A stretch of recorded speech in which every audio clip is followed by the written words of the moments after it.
Every gamer has their backlog. From the mainstreams of your Marios, Kirbys, and Pokemons, to your niche of your Uncharted Waters, Front Missions, and Ultimas, to even your stinkers. There are thousands of games worth playing from the short 50-year history of retail video games. But to me, ROM hacks and fan games are just as worthwhile, and today I'm striking this one off of my backlog for good. I'm beating the open world Johto hack, Pokemon Crystal Clear, 100% using the power of RetroAchievements. This is a site that gives Xbox-style achievements or PlayStation-style trophies to retro games, from the Atari days to around the 6th generation of consoles. And if you want to give your favorite game a try, I'll leave a link in the description to RetroAchievements. Make sure to subscribe, like the video, and since there's a lot of time and effort that goes into these challenges, I'd very much appreciate it if you checked out the live creation of them over on Twitch, either to throw on your second monitor and listen while you work, or to come and chat. It would really make my day. Schedule for this week is on screen, and of course future schedules will be posted on my Twitter or in my Discord. Link to everything is in the description. I'd love to make partner status by the end of the year, and my birthday's in about a month, so who knows? I might do a little bit of a celebration with you guys. You're the reason I'm still here, and I very much appreciate it. But with that, let's get into it. So for Crystal Clear, we have a whopping 195 achievements. Dear Lord. There are a boatload of things to do that have been added in comparison to base Crystal, so let's not waste any more time. There's 3 game modes, and we're gonna have to play through all 3 of them in order to get every single achievement from this set. First up, well, there's the character edit. You know, I have never actually given a single crap about these in any video game ever. Please let me play the default, or better yet, actually write a main character into the story instead of making me do the work. Regardless, I'm able to just mash through and start out in New Bark Town. Despite the fact that I could start in any city in either Johto or Kanto, I just figured it would be easier to go in order for catching Pokemon since one of the achievements has me basically doing an impromptu Professor Oak's challenge where I have to capture all 251 Pokemon before getting a single gym badge. Not to worry, that's kind of my specialty, so I should be able to do it pretty easily. Starter choice is simple enough, just grabbing Totodile since he's best suited to the early gyms for Gen 2, immediately heading into Professor Elm's lab where Silver would normally be in order to steal an egg and earn the Soul Silver achievement. Then immediately after, since there's a new bridge installed, heading over to Route 27 to the east to easily nab a whole new open world achievement. 2 down, a gazillion to go. Frankly, my main goal is to purely just capture any Pokemon I feasibly can once I hatch the egg into Togepi, so it's off to Route 29 to nab up the likes of Pidgey, Sentret, and Hoppip before jumping into the Pokedex itself. Since turns out this tells you how many Pokemon and at what percentages you can find them on each route. Well, that's going to help a lot throughout this trek, heading up into Route 30 to get Weedle and Caterpie, Dark Cave to get Geodude, Zubat, and Teddiursa, then Route 31 to fur 2 Bellsprout since I need one for a trade in Violet City for Onix. There's 12 in-game trades throughout the entirety of Crystal Clear, and we'll have to do all 12 in order to get another achievement. So much to keep up with, so little time. Route 36 to the west gives me access to Vulpix, Route 32 in, oh, that's a shiny Poliwag, but a trainer has it? I'm guessing this is just supposed to be here, and not that trainer Pokemon have a chance of having shinies, since I'd be mildly disappointed in that. But it was also the perfect opportunity to finish evolving Weedle up through Kakuna and into Beedrill, while also grabbing the likes of Ekans, evolving Metapod, as well as obtaining the Old Rod. Route 36 I had to go back to though because I missed out on Growlithe, but it was free experience to evolve Metapod into Butterfree before nabbing it. And of course, we can't forget about the ruins of Alph where Unown is available, one of which I'll need for a trade in New Bark Town to get a Girafarig. I also forgot to hit Route 46 on my way back to where I was, nabbing up Rattata and Spearow. However, since it's open world, there's no Sudowoodo blocking my path to either Ecruteak or Goldenrod City, grabbing Yanma on Route 35 before heading back to the ruins of Alph since, duh, there's grass available here from the get-go. Of course it would, because it makes sense that it would be open world, so I can get Natu and Smeargle before doing anything else. There's also a trainer here named Rowan who popped up in many different areas, but specifically he's here to tell you the percentages of the encounters in the area. Though, more importantly, he needs to be beaten to be able to tell you that information, and doing so earns me the Roaming Rowan achievement. Glad I got him out of the way quickly. It really just is a barrage of catching following Rowan though, while going down the originally intended path of progression through Johto, getting Mareep, Swinub for a trade of, anything? Huh, I really must want to get rid of these guys. I'll take it! Back to catching Furret, Pidgeotto, evolving Totodile into Croconaw, Golbat, Farfetch'd, and Flaffy all before finally hitting Goldenrod City. It would make sense that this would just be a great hub, and especially for money making because of the game corner, but I don't quite need it for now. Instead, just heading on down through Route 34 to pick up the likes of Jigglypuff and Ditto, before grabbing that coin case in the Goldenrod Underground, evolving Hoppip into Skiploom in the process. Ilex Forest is up next on the docket since there's one method of encountering Pokemon that I definitely need that comes from here, and that's the Headbutt TM. There's, oddly enough, a boatload of Headbutt encounters throughout the world like Venonat, Aipom, Tangela, and Heracross, not to mention there's Rock Smash encounters too, like Dunsparce, Slowpoke, Rhyhorn, Paris, and Shuckle down in the Slowpoke well. The only things I'm missing now are the good and super rods as well as Surf, and while you'd think you can only get Surf after getting a few gym badges, there's actually a few static encounters accessible without a single badge that already have the move, and there's no badge restrictions upon using them outside of battle, though it's still going to take me a while for me to get to them because they're over in Kanto. For now, I just gotta keep grinding away and encountering what's already accessible to me, like the 1% Bulbasaur in the Ilex Forest, as well as Hoot Hoot, Scyther, and Pineco here from Headbutt. But I am out of money. The biggest problem is money. Genuinely, it's very hard to get enough since all of the trainers are scaled for 0 badges, so therefore they give out pitiful money. Thankfully, the basement of the Goldenrod department store has the amulet coin, but that's only gonna help so much. Like, oh boy, I doubled my $150 prize money to $300. Thanks for 3/4 of a single Pokeball, you dunce. At least I can go after the bug catching contest, and insanely enough, I managed to find a Scizor here. And I managed to catch it, so I don't have to spend the $9,800 for the metal coat in the department store. Plus, it's by far and away the top contender for winning the first place Sunstone prize for later. There's also a few other Pokemon I can grab dex entries for here, like Lediba and Parasect, but I'm more than happy with grabbing Scizor this early. 52 Pokemon in the bank so far, that's about 20%, and it just continues to fall like dominoes with the likes of Snubbull, Nidoran female and male, and Magnemite before stumbling onto Route 39, where there's this sick Miltank. Turns out there's an achievement related to this, so after collecting enough berries from the nearby tree thanks to the power of clock resets, I can nurse it back to health, making this here shiny Miltank in the farm happy enough to battle me, bringing it down to red HP and putting it to sleep so I can capture it, earning the Meow Meow I'm a Cow achievement. Yes, because that's what? I'm dumbfounded at this achievement name. I just wrote it down in the script. Meow Meow I'm a Cow. Is it because it kind of rhymes? Whatever. At least I got another entry in the Pokedex because of this too. Meanwhile, heading up into the lighthouse in Olivine, it leads me to an already healed Ampharos, and by giving it a single berry, it provides me with the Silver Wing for Lugia. I mean, okay, I guess I'll go grab that once I have the necessary HMs, but that's gonna take a while. The Good Rod is also right here in Olivine, making more catchable Pokemon and leaving just the Super Rod over in Kanto's Route 12. Though I'd like to handle as much business in Johto first as humanly possible. Speaking of, that means capturing more Pokemon like Machop, Diglett, and Larvitar inside of Mount Mortar, but it was wild to discover that I could go on top of the mountain. This feels oddly enough like it gives Mount Mortar way more of a fun exploratory vibe, whereas normally I'd avoid it in any Johto playthrough except for, you know, the fighting Karate King for Tyrogue if I really want it. But being able to go up here and rock smash the rocks to get the likes of a wild Dawnfan, or enter the patch of grass here for a wild Kangaskhan is pretty neat. I get that the original devs probably couldn't do this sort of thing back then because of the file size limitations, but if you look at the size of a dumped cartridge of Pokemon Crystal and how big the game is after patching it, it's the same size. I would love to know how this mumbo-jumbo works if anyone in the comments has more knowledge about the inner workings of Game Boy Color development, but it sure is neat. After dropping back down into Mount Mortar and over into the Lake of Rage, turns out there's yet another new area in the Forest of Rage attached to it. Right on, and I'll take an Execute and Mankey for my findings. And there's another area in Mount Rose that's attached to that as well. I do love me some side areas with fun stuff to find admittedly, like this Swinub that's just sitting here and gave me the Swinub secret achievement.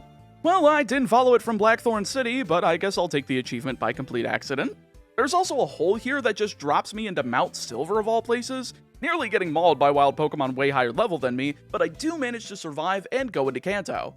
I didn't mean to do that, but you know what? Screw it. There's quite a few of the Pokemon that have built-in HM moves in their movesets before any badges over here, and I may as well just grab them.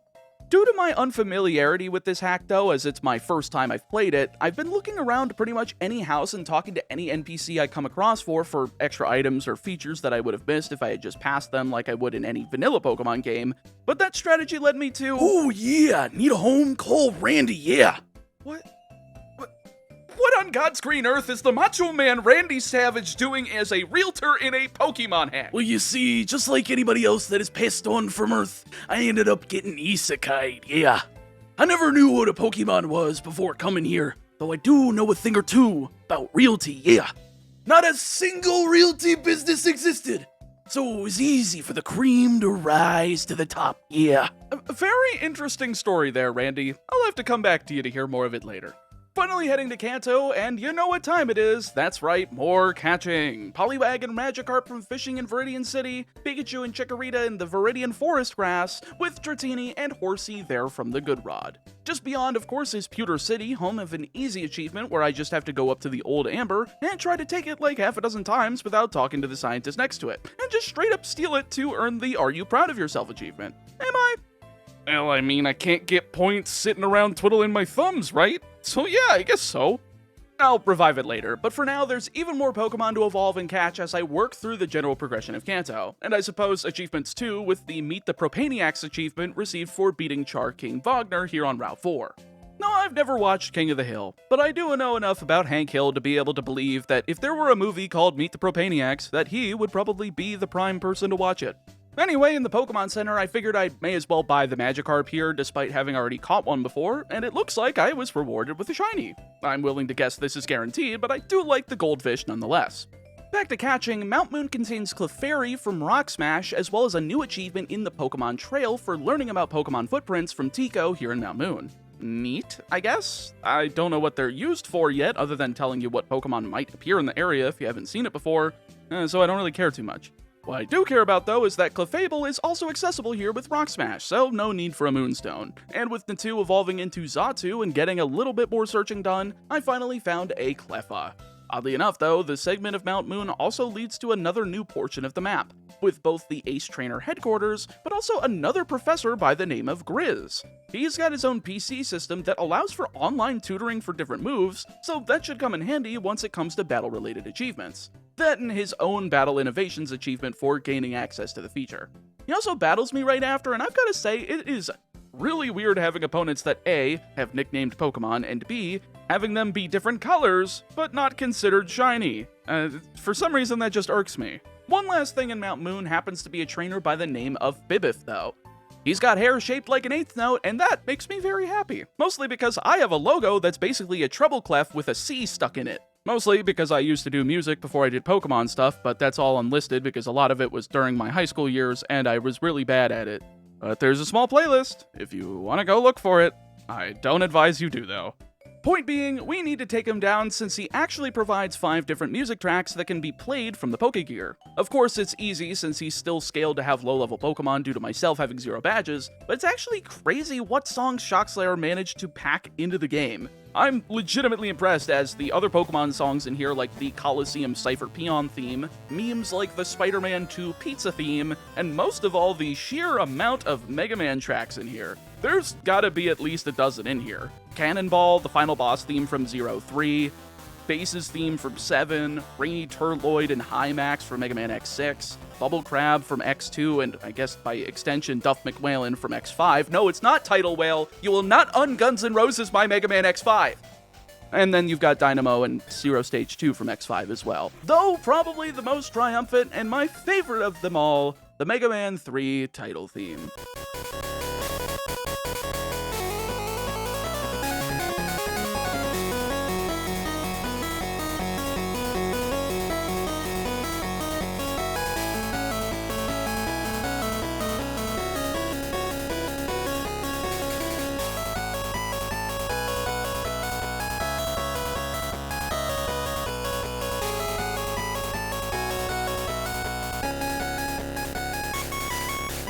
Man, I gotta do some Mega Man videos again someday.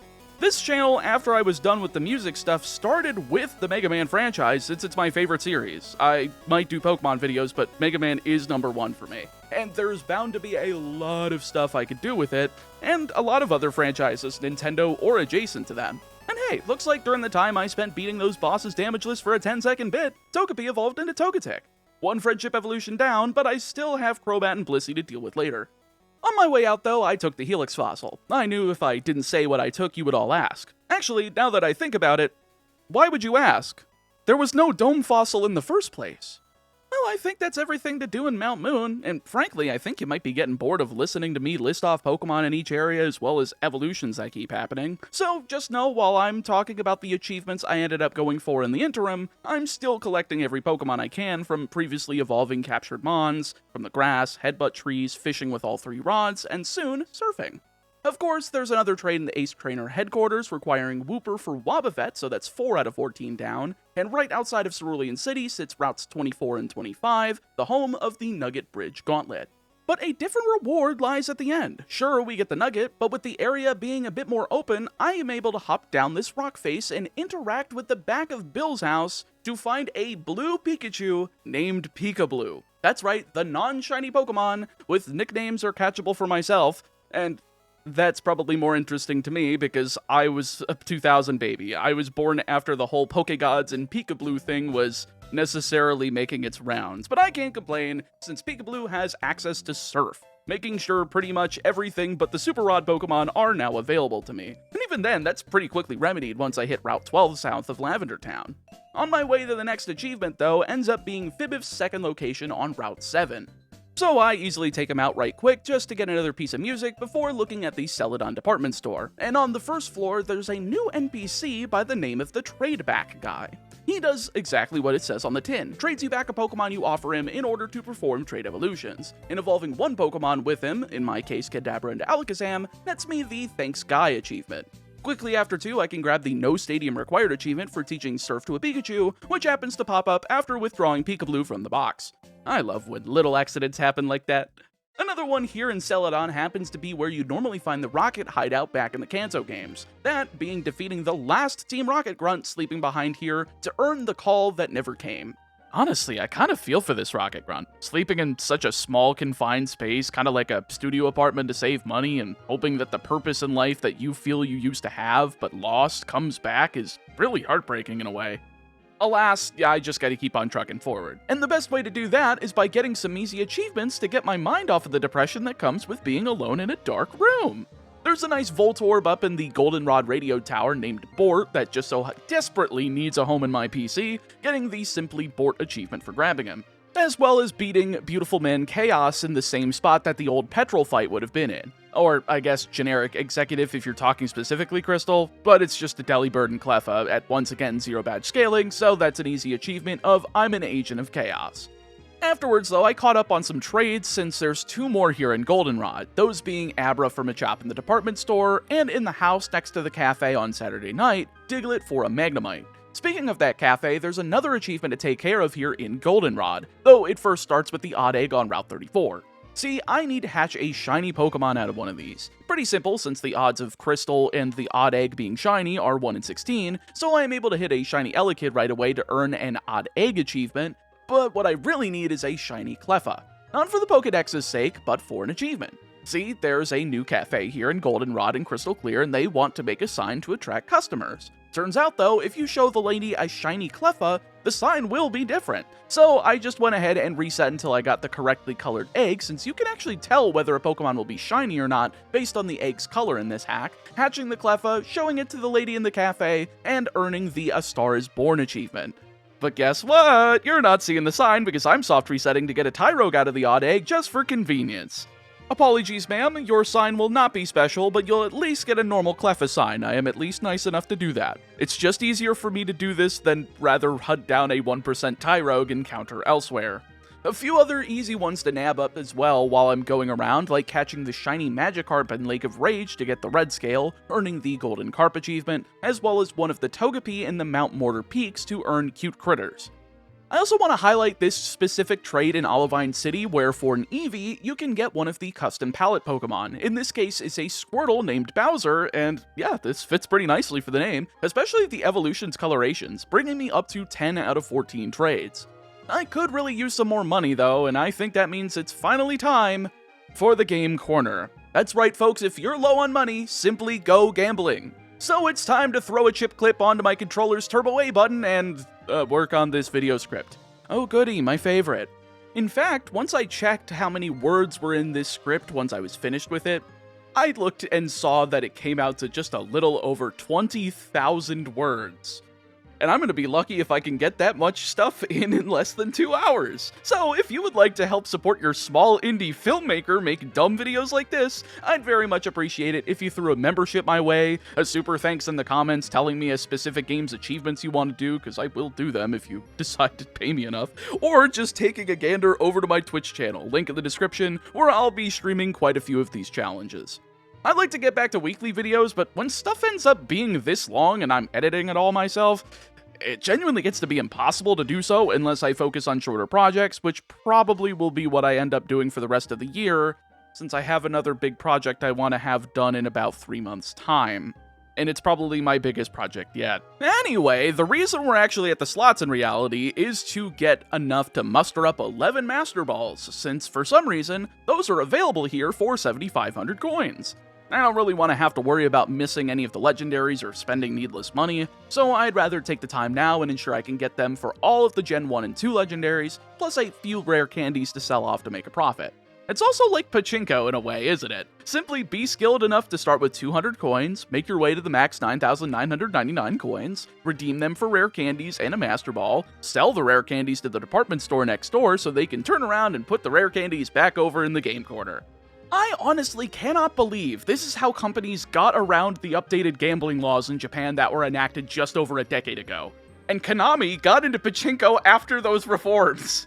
God, what I wouldn't give for them to make another Castlevania game. That's another franchise I absolutely adore. And if you're enjoying this video, it would mean a lot if you checked out the one where I attempted to beat the original NES Castlevania without taking damage. One of my favorite challenge videos I've done for this channel, and I'll leave it in the description so you can check it out in your queue or open it in a new tab, or however you prefer.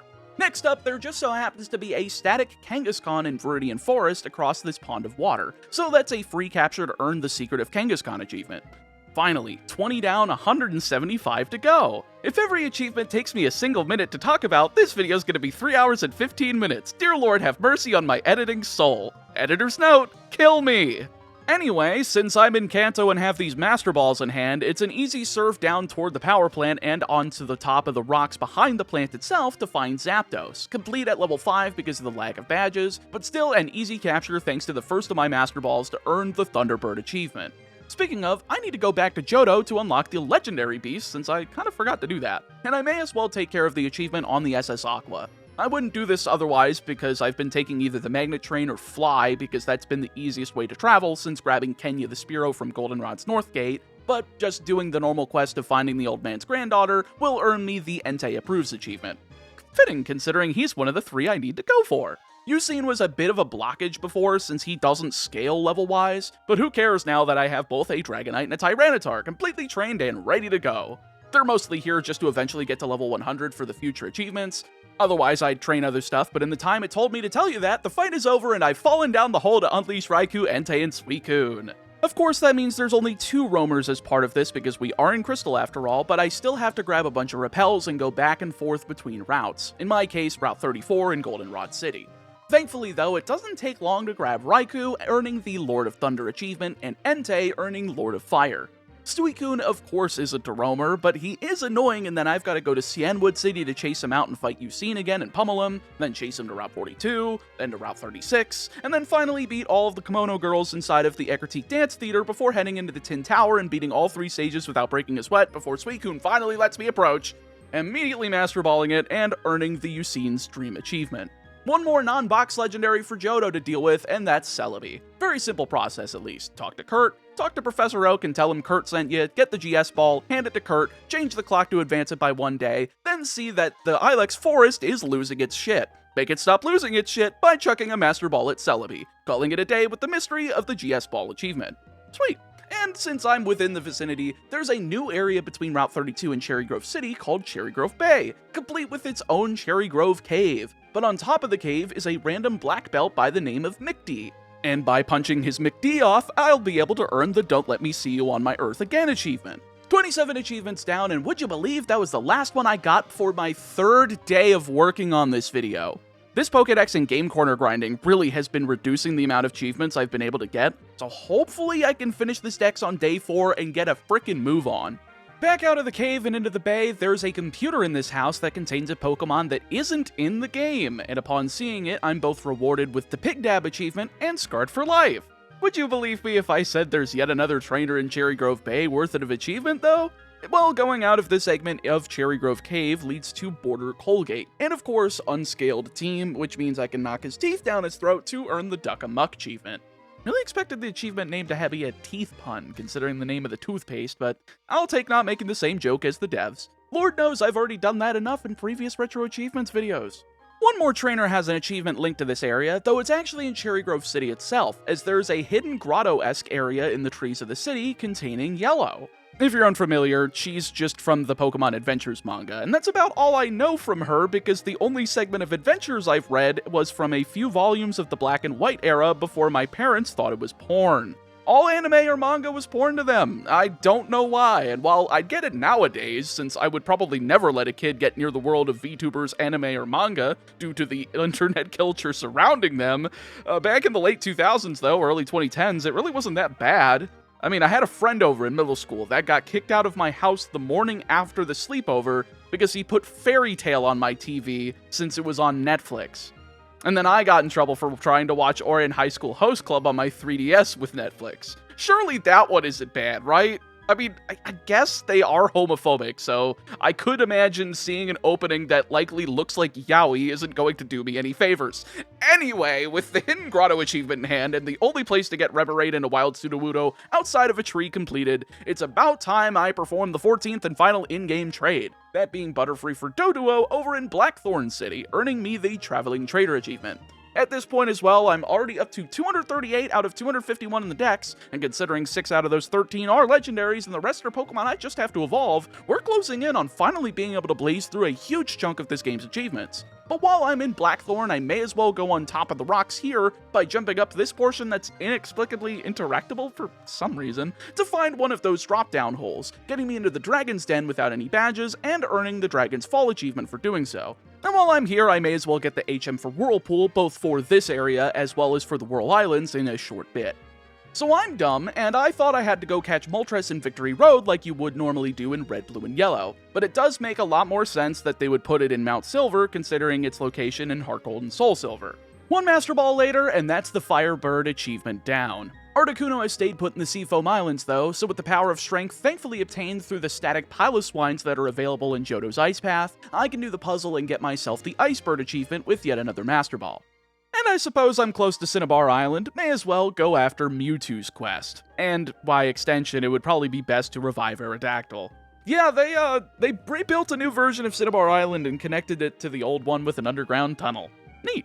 All the Gen 1 features are here and accounted for, like the Cinnabar Lab where I can shove the old Amber into the scientist's face, then train for a while before getting a phone call, reviving it to get Aerodactyl and the Back in Business achievement. Admittedly though, I did jump the gun for going to Cinnabar. Instead, I needed to go to Lavender Town first for a cutscene to play out between Yucine and Mr. Fuji. Turns out he's pissed for losing Suicune to me and is ready to do something about it, and that's luring Fuji to the Pokemon Mansion buried underneath the Cinnabar Tunnel, creating another Mewtwo thanks to the power of cloning and managing to fail capturing it with a Master Ball.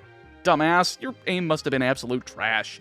You can have all the character development regrets you want, but this is how you toss a Master Ball at the King of the Legends. With Mewtwo obtained though, that's the clone achievement, and now the unlock for Mew. The most natural place that it would be in the Vermilion City's harbor, right underneath this truck, but despite moving it over with strength, nope, not there. Even 25 years later, the rumors are still false, but I did get the you know what to do achievement for trying. Nah, instead Mew is just roaming around the region at level 40, but only after digging through the rubble in the Pokemon Mansion, which unlocks me the He Follows You Around achievement, since turns out you can hit the select button on any Pokemon in your party, and it'll follow you around just like in Heart Gold and Soul Silver.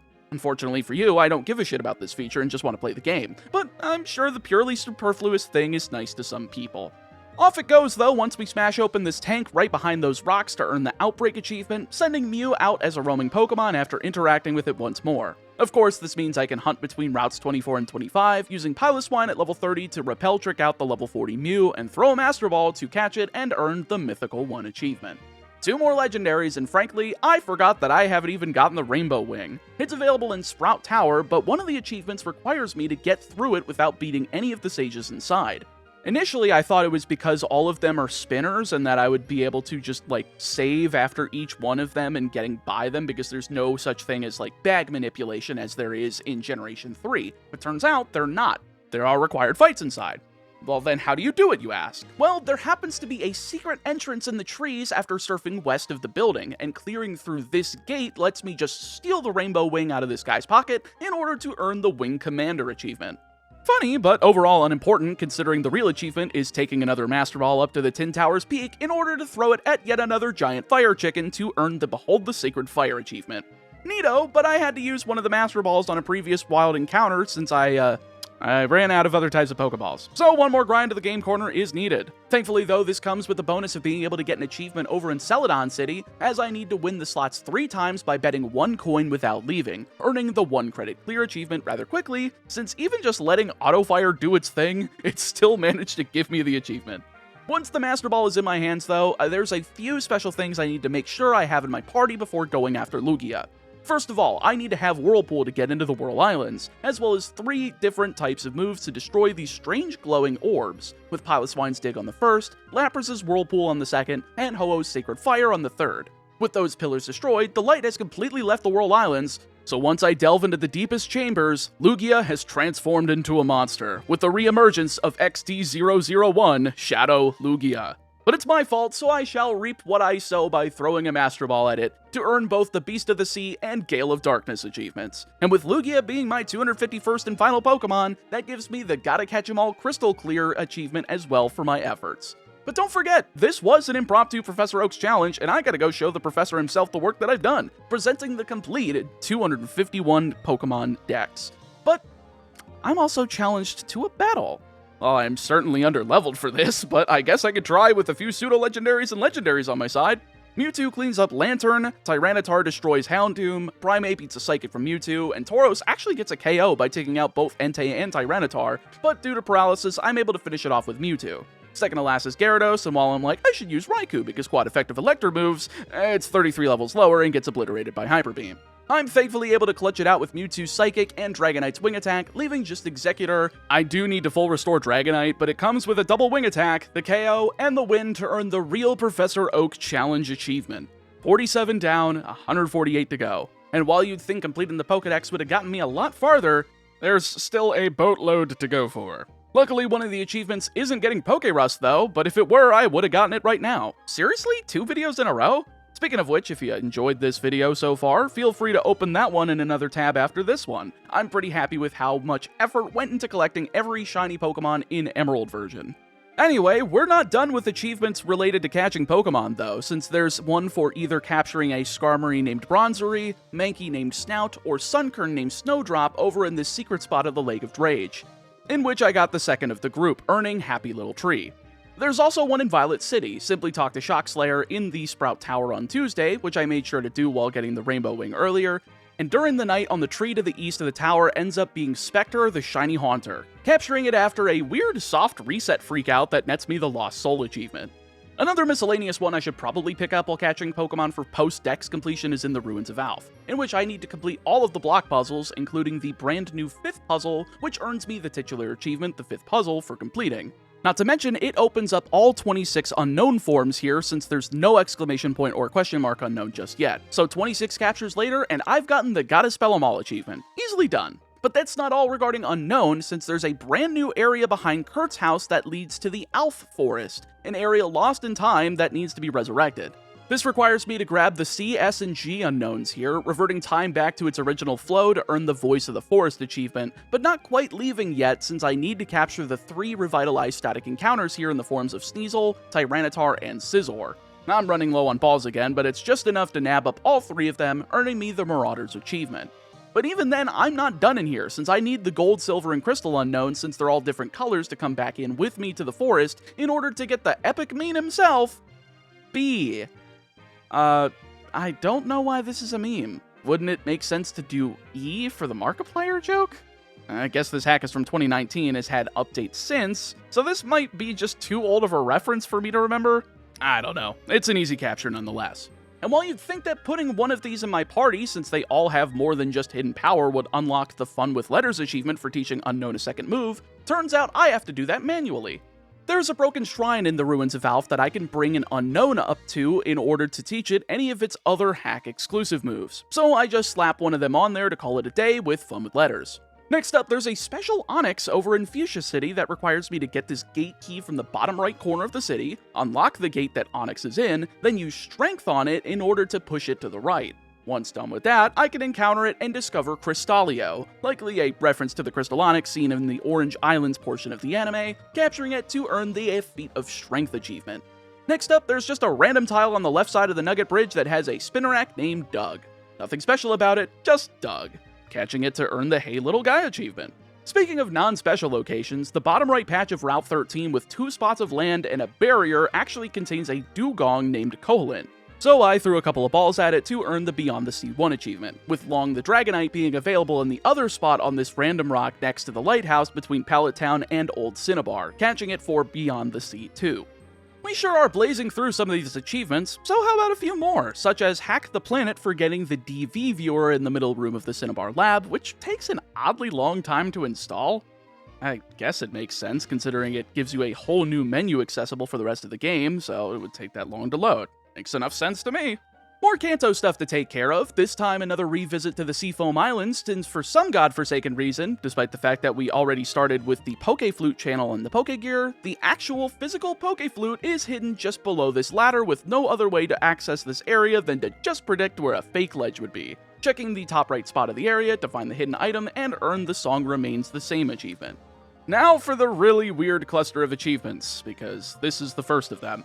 It's time for what's known as the Unown Tablet quest, which is apparently such a big spoiler that Shockslayer and friends will ban you from their Discord server for talking about it. I only have one question, and it's why? It's cryptic as all hell. Of course someone's gonna have to look up a guide. Not to mention, I wouldn't have had any idea that it was in the game if it wasn't for the small line of achievements that you end up obtaining during the course of this quest. Regardless, it ends up with talking to Mr. Fuji with Mew in the party to share that I managed to get it safe and sound, with him letting me know that Yucine is meditating for his transgressions of creating another Mewtwo. That part's not necessarily my focus though, instead there's a specific thing I need from the Forest of Rage that can now happen, as when I enter the area, lightning strikes in the middle of the map, bringing about a new item in the Luster Ball. A Pokeball that has both the guaranteed capture like the Master Ball, mixed with the ability to make any Pokemon captured with it shiny, which earns me the Thunderstruck achievement. I also need to interact with all 4 colored Swinubs around both regions, with the pink one in Ice Path, the yellow one in Mount Moon, which is easily accessible by just jumping on top of Mount Moon with this inconspicuous ledge that also gave me the Rock Climb achievement. Well, then there's this blue one in the Route 24 cave that's a new area, as well as the finally purple one in Rock Tunnel. Then head back to the Cherry Grove cave where there's this crumbling portion of the wall that I can surely break through. For some reason, the solution is to pull up the Pokegear. I can't believe I'm saying this, but scroll through the songs on the Pokegear until you hit Macho Man. Initially, I thought that this was the graduation theme that Randy Savage used in the WWF, but it turns out to be a piece of music that I was greeted with unfamiliarity, and I cannot find for the life of me what this track is based on.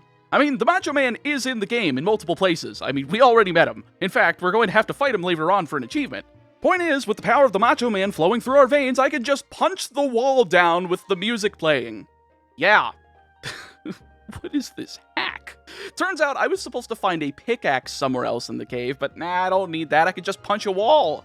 But I do need those to talk to Shockslayer's Swinub Piggy to receive 25 rare candies and the Swinub quest achievement. I also need to reset the clock and advance it by a day so that Shockslayer can give me a sword, basically being a key item that replaces the need for having the HM cut, earning me the aptly titled achievement, It's Dangerous to Go Alone.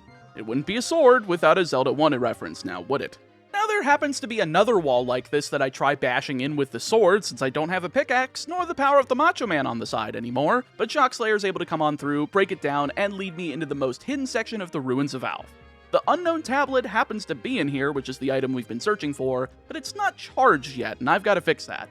There's 5 pillars in this room, each with a required task before they will break down. Of course, I've already done all these tasks, which were getting Mew and talking to Mr. Fuji in Lavender Town with it in the first slot of the party, getting the Pokeflute in the Seafoam Islands, getting the Luster Ball in the Forest of Rage, finding all 4 colored Swinubs and getting the 25 rare candies from Piggy, and restoring time in the Alph Forest and capturing Unknowns G, S, and C, though I did have to come back to put them in my party for the last pillar to break.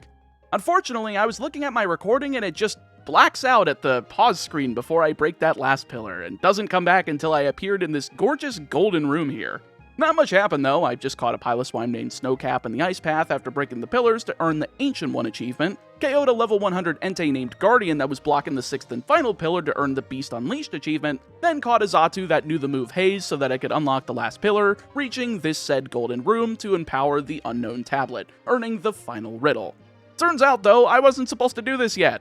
There's a missable achievement called Dig Deep that requires me to learn a secret from an NPC named Cat from the rooftop sale in Goldenrod City, and with that hint, obtain the treasure. But that treasure just so happens to be the Ancient Pickaxe, the same item I got from this quest, and therefore means I can't get that one anymore. I guess I have to go out of my way for it in the Nuzlocke mode playthrough. Yeah, there's a Nuzlocke mode, and I'm kind of terrified at the extra restrictions it puts on players. But we'll get there shortly, I guarantee you. Oh lord. There's a house on Route 35 that I need to go to give the Unown Tablet extra charges, and by talking to one of the Unknown there, I can earn the Man of Letters achievement. For context, this is just a thing that lets you change your Pokemon to the different forms that you've seen from various NPCs throughout the adventure, like a Lapras named East Sea or West Sea to represent Shellos and Gastrodon, or a Piloswine named Snowcap if you don't feel like capturing the one in Ice Path for some reason. However, the part that I think is more useful is the fact that it can change your Pokemon's DVs and therefore max them out at all 15s across the board. So I just burned some uses on my Tyranitar, Dragonite, Entei, and Raikou, then just started going to town on the gym leaders. Their levels were, of course, pitiful compared to mine and my squad of legendaries and pseudo-legendaries, making sure I plowed through the first of many for Brock, another one for Misty, Three's Company for Lieutenant Surge, the fourth Awakens for Erica, Mambo number 5 for Janine, Number of the Beast for Sabrina, Lucky Number for Blaine, Ready for the League right for Blue, running in the 9s for Faulkner, double digits for Bugsy, 7-11 for Whitney. I'm running out of ideas for Morty, and here's when I started running out of level advantage. I mean, Morty has a level 58 Ho-Oh for God's sake. Sure, Dragonite's at level 69 and Tyranitar is a little higher, but I am starting to hit equal footing. He still goes down regardless, as does Chuck for the unlucky number 13 achievement. Are we there yet for Jasmine? Nearly there for Price, managing to sneak by his Articuno with Mewtwo. Then of course, once we beat Claire and get badge 16 in hand, I'm able to obtain the I don't know how to give money to charity achievement. You know, if I had a nickel for every person this joke applied to, I'd have 2 nickels, which isn't a lot, but it's weird that it happened twice. Though while that might have seemed pretty easy to do considering the level advantage I had for the majority of those gyms, I don't really have the advantage for the brand new members of the Elite Four. However, I can use that to my advantage since there's a few trainers that have a level cap restriction. First of which is X-Rocket Zavok, a tragic character who had his eyesight taken from him because of the team, though he is a bit of a pushover for my squad. Defeating him while having all of my Pokemon at level 72 or less with all 16 badges in my possession earns me the ExecuteDuck.exe achievement. Same goes with taking on DJ Theth over in the Lavender Radio Tower, but instead at below level 74. He's got a stacked team with the likes of Gengar, Tyranitar, Scizor, Houndoom, Flareon, and Espeon, but it isn't anything a few healing items and tricks up my sleeve can't handle. After all, if an achievement gives you leeway to make it easier, you take advantage of it. My ability to do so has granted me the Sounds of Lavender Town achievement. We're finally getting close to the halfway point, 87 down, 112 to go, and we can continue by taking on Diviner Rain, which is a trainer I ran into a few times while in the Ruins of Alph. But he's in the gauntlet of level cap trainers, and defeating him with a team of level 77 or below Pokemon with all 16 badges in my possession is an easy task, providing me with the Mystic Arts achievement. I mean, when a level 60 Piloswine is taking out a level 77 Typhlosion, I think that's a pretty good indicator of a fight being easy. There's a bundle of 2 achievements for me to grab in the Gulo Gorge, an area added to fill out that cross-section of Cerulean, Lavender, Vermilion, and Celadon with Saffron in the middle, which admittedly I do think those quadrants could certainly use a few more areas to fill them out. Cowboy Noack stands in the middle of the grass here, but is admittedly a pushover with the likes of Arbok and Rapidash, standing no chance and handing me the Giddy Up achievement on a silver platter. Now the other achievement comes from there being Wild Aerodactyl here. I guess I could have avoided reviving the old Amber and instead revived the Helix fossil that I got out of Mount Moon. But I also got a Wild Ammonite from Rock Smash in Cianwood City, so there was really no optimal way of doing this. Something was going to overlap. Regardless, I can catch one and get the Cliff Racers achievement for catching one specifically here. That's 90 achievements, 105 to go, and quite frankly, I just need to get over that halfway mark since I feel like I haven't made enough progress yet. This is near the end of day 4 of the challenge for me, and I'm kind of disappointed at how slowly I feel as though I'm going.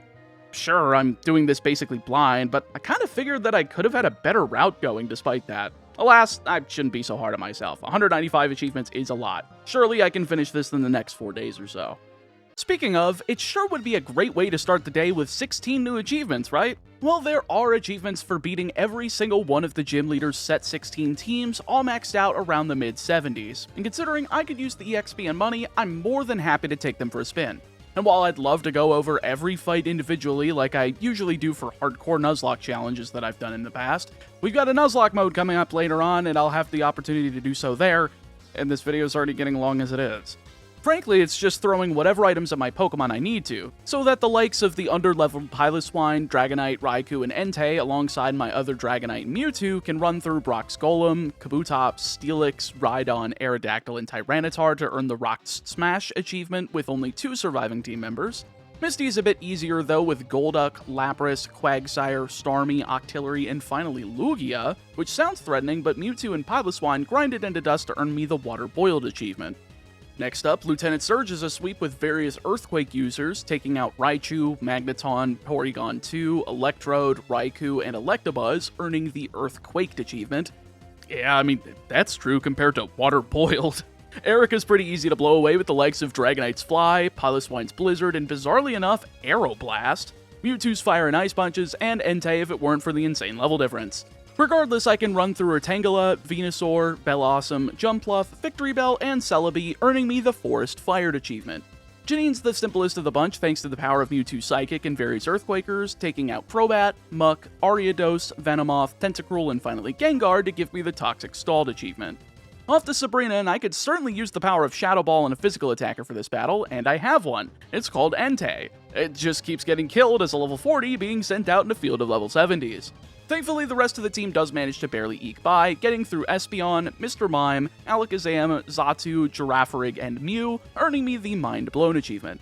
Yeah, 100% gonna need to do that grind before the Elite Four. Blaine is a nice relief from Sabrina, with Magcargo, Magmar, Rapidash, Houndoom, Arcanine, and Moltres managing to go down with minimal fight, earning me the Fire Extinguished achievement, leaving just Blue and Kanto, with Executor, Rhydon, Blastoise, Arcanine, Pidgeot, and shockingly, a Mewtwo mirror match that I kinda get walled because of amnesia, to the point where I end up losing the first time. Now, the rematch was completely fine though, since Thunder just kept paralyzing his Mewtwo after every full restore. So despite it being a pain in the bum because of amnesia, it does eventually go my way and lets me get away with getting the Blue achievement. He sure did.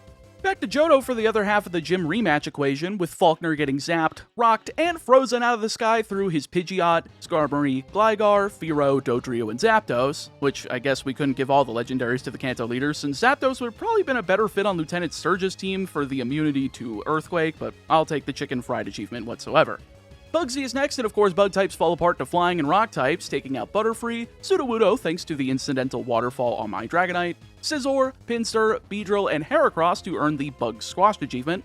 Third up in Johto is Whitney's rematch team, and it's a bit of a wall without much in terms of fighting moves, so it does take a bit to plow through the likes of Clefable, Miltank, Wigglytuff, Stantler, Tauros, and Blissey, earning Crybaby Cried for doing so.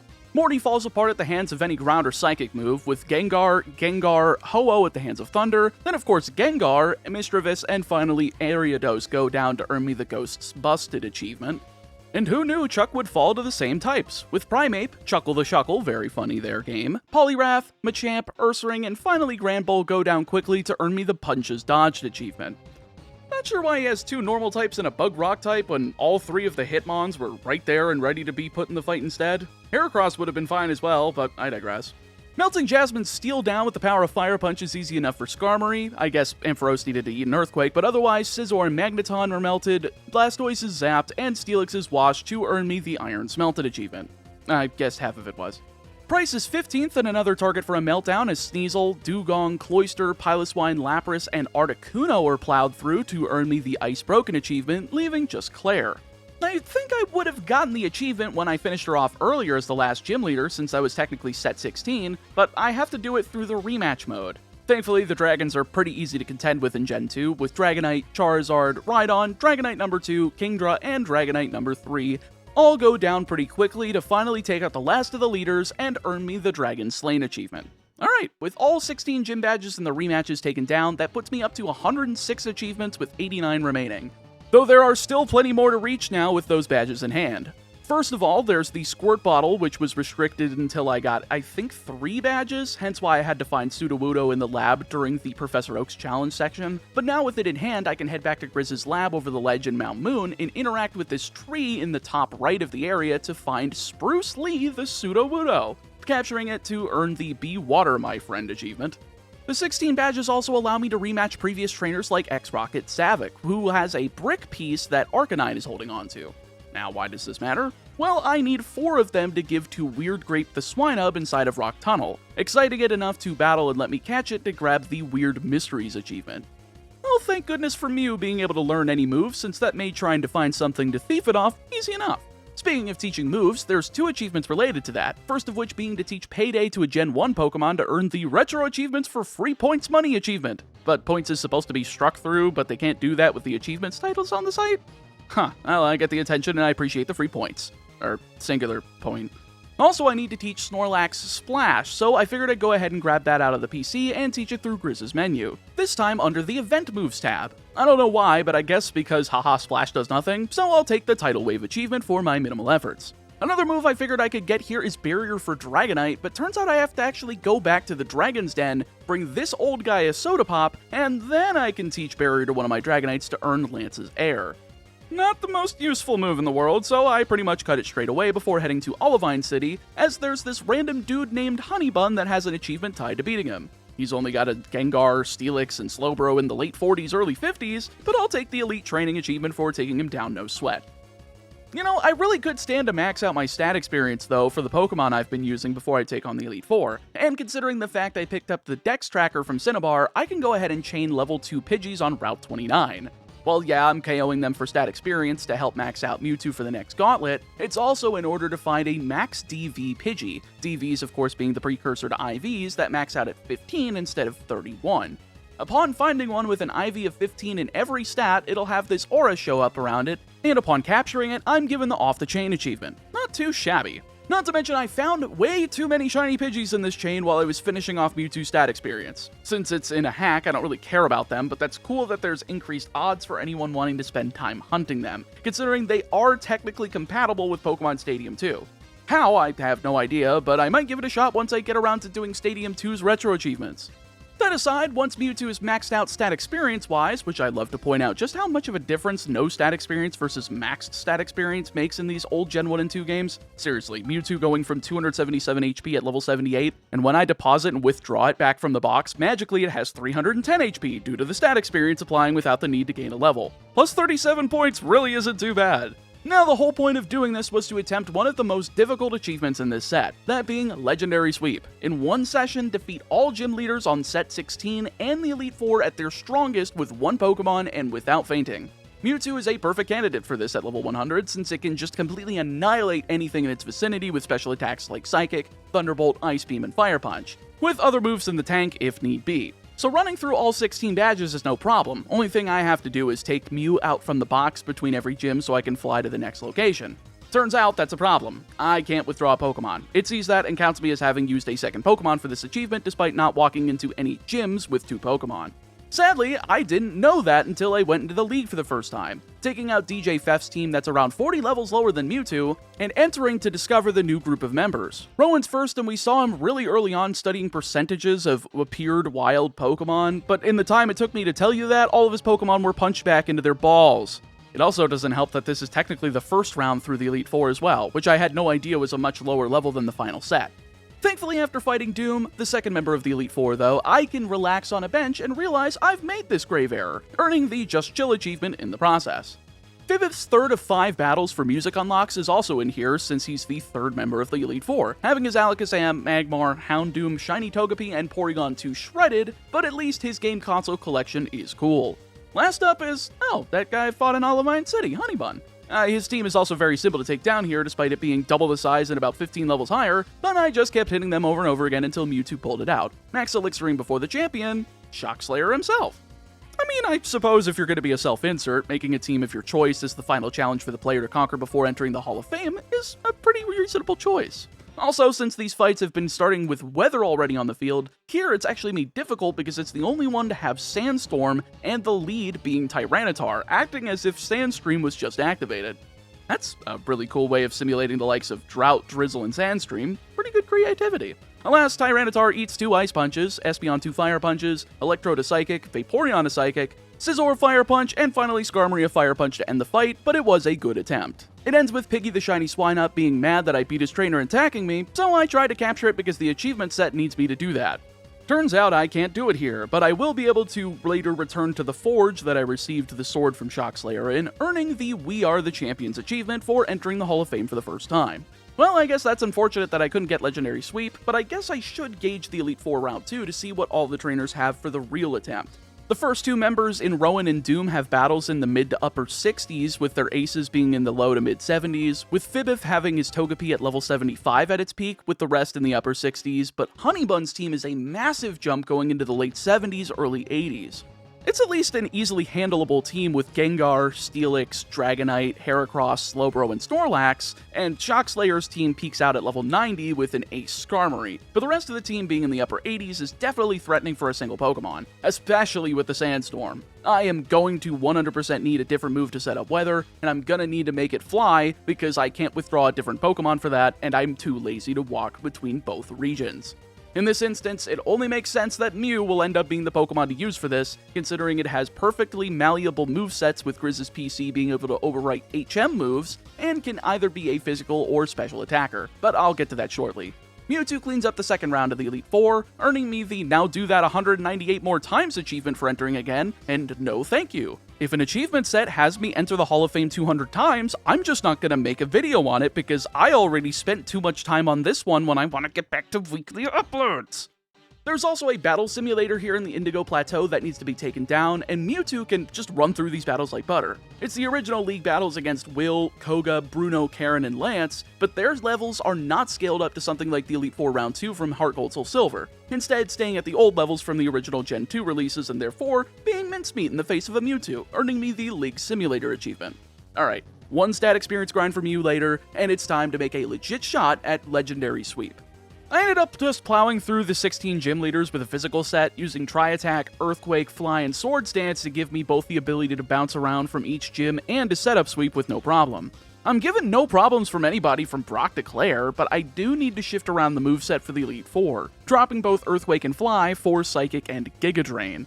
And that's more than enough to be able to clear through all 4 members, with Tri-Attack mostly being saved for Honeybun Snorlax since I needed at least one physical attack to deal with that hulking special defense.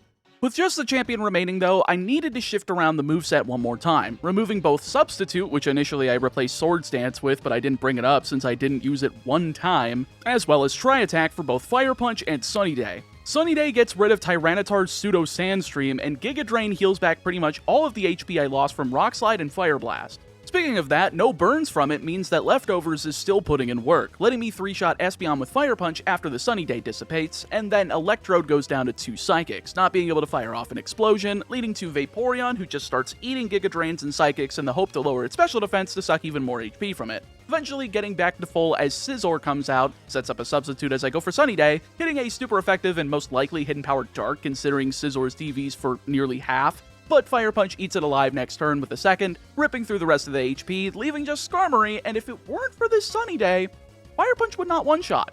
Why do I know? Well, it's because I forgot to activate it on my first attempt for Skarmory, and it bit me in the ass with Mirror Coat, and I wasted over an hour of my time. Alas, fool me once, shame on you, fool me twice, it didn't happen. Since upon finishing off Skarmory and entering the Hall of Fame, that is the Legendary Sweep achievement, and thank God, because that's probably the hardest one in the set. Now, would you believe me if I said there were still a few more achievements related to either capturing or defeating various wild Pokemon? Yeah, turns out there's a static Machamp just sitting in Victory Road now that I've beaten the League at level 100 max IVs, and I need to defeat it for an achievement, taking out the champ and 2 of Mew's Psychics to earn Yo, Champ in the Makin'. I would have called it the champ is here for John Cena's phrase, but this makes more sense for a Pokemon set. There also happens to be a lone Starmie in Tojo Falls that's catchable, and I still happen to have that Luster Ball laying around that makes any Pokemon caught with it shiny. So I threw it at Starmie, earning me the Lone Star achievement and a shiny Starmie in the process. Just beyond is a new area called Lake Tojo, expanding this seemingly needless area that purely served as the "do you have waterfall" check in the original game, and by getting one of the daily overworld Pokemon here, that earns me the Meet Me by the Lake achievement. Now before I go back to taking on the rest of the special NPCs that have achievements attached to them, I really need to go out of my way and fix the movesets of some of the Pokemon in my box and patch up their movesets. Luckily, that Starmie I got in Tosho Falls was caught again with that Luster Ball, so that's shiny, and it's one of the best non-legendary special attackers in the game, so that's a no-brainer. Then to fill out the rest of the team, I already have good movesets for Raikou and Entei, so it's good from there. I already gave them their new DVs and colorations with the Unown Tablet, and I may as well not waste them. But with their movesets taken care of and stat experience gained, I'm ready to head into some of these fights. The first of which is against Pokekid Muddy with a team of level 70 or lower Pokemon at Route 33 right before Azalea Town. He's got a team of Pidgeot, Feraligatr, Houndoom, Quagsire, Hypno, and Crobat, taking me down to just one member of my team since I wasn't quite fully prepared yet. But some of my Pokemon were about to go over level 70, and I figured I should just go do it now, managing to take the upset after being taken to just Piloswine with his Quagsire, Hypno, and Crobat all falling at the hands of the furry Icicle Man to win and earn me the Wooper's Quagmire achievement. Also during my grind, I finally got a call from youngster Joey asking for a rematch. For one of the most memed on trainers in the entire franchise, I'm wondering what his team is going to be scaled for having 16 badges. Oh, it's a level 100 Rattata. Eat this, you waste of space. Thank you for your top percentage achievement. Now then, I've got more than enough flexibility and time to finish off the stat experience needed for the remainder of this team, finishing off with Dragonite, Starmie, and Entei, though they're not quite on the level cap for these achievements yet. Something that I was painfully reminded by because of Gold's mom in New Barktown, sending out her level 81 Hypno against my level 72 Starmie. I could have been level 77 for this fight, but there's one other fight that also has a cap of 77. Not that it matters, surely I could have pushed to 76, but I was admittedly tired of not seeing any visible progress of my achievement number going up. At least Tyranitar walls Hypno and can KO with the likes of Crunch, hitting a crit and letting Piloswine take out Sunflora with a mix of Blizzard and Ancient Power. Then both Piloswine and Tyranitar are able to take out Blissey before Sandslash takes out Tyranitar. From here, it's Dragonite's turn to get a KO, taking out Sandslash with Earthquake, but eating shit from Mantine's Ice Beam, forcing me to go into Raikou, which ends up being the play despite my lower level, because Quad Weakness to Electric takes out Mantine. Plus, Togetic as her ace Pokemon is very simple to clean up, winning the match and the New Bark Battle achievement. Now, while I was planning on fighting Red's mom straight away, it turns out I need to fight whoever's on the peak of Mount Silver first. I believe this has something to do with whoever's mom you beat first, so instead of seeing Red on the peak of Mount Silver, for me, it's Gold. He has a sensibly comparable team to Red though, with fully evolved Johto starters, Sudowoodo in place of Snorlax as a static encounter, Shiny Gyarados instead of Lapras, and Umbreon instead of Espeon, but those aren't nearly enough to keep from plowing through him like a family on the highway in a stolen Ford Mustang, bringing him down to just Typhlosion and finishing him off without losing a single Pokemon, earning me the Journey Has Ended achievement, and hearing a message from beyond telling me that I should go back to the Forge for my final challenge. Well, I'm not ready for a final challenge yet. Nah, instead I'm gonna go plow this guy's mom.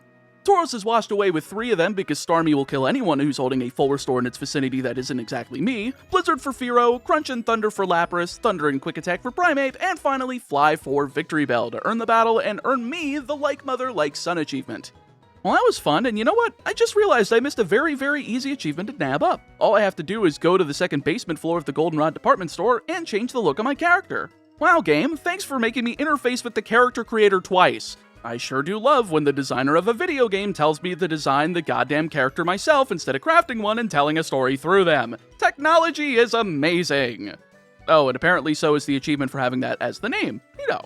Well, from one piece of tech to another, there's a vendor in the Mahogany Bazaar where the old Rocket hideout used to be by the name of Portablizer Shank, who's selling a bunch of old video game consoles. I tell him the Wii sucks, which isn't true, but I do kind of prefer the ease of which I can do HDMI output on the GameCube and by extension all of the Game Boy family of games, but I need to do that in order to pound his team into dust and earn the Console War achievement for defeating him. Great stuff. But now I realized how much money I'm gonna need to buy everything in here. So it's off to the Indigo Plateau to do just that. I'm already done with the grinding needed for stat experience, but I still need levels, particularly on Entei, as well as money. So by slapping the amulet coin on Entei and going to town on Lance over and over and over again in the battle sim, I can get all the levels and cash I could need, especially once Rockslide starts one-shotting everything on his team. Also, why is he giving me money? He's a simulation. This just does not seem viable for the economy. Just one fight is enough to make Entei go from level 56 to 58, and I can throw the 2 EXP shares I have onto some of the other teammates that wouldn't necessarily have as easy of a time taking out Lance, getting everyone to level 78 before continuing. This is due to the next trainer with a level cap, Tico, over in Mount Moon, needing to be entered at or below level 79, so 78 seemed fair. And wow, who knew how much of a balanced team would make things much easier?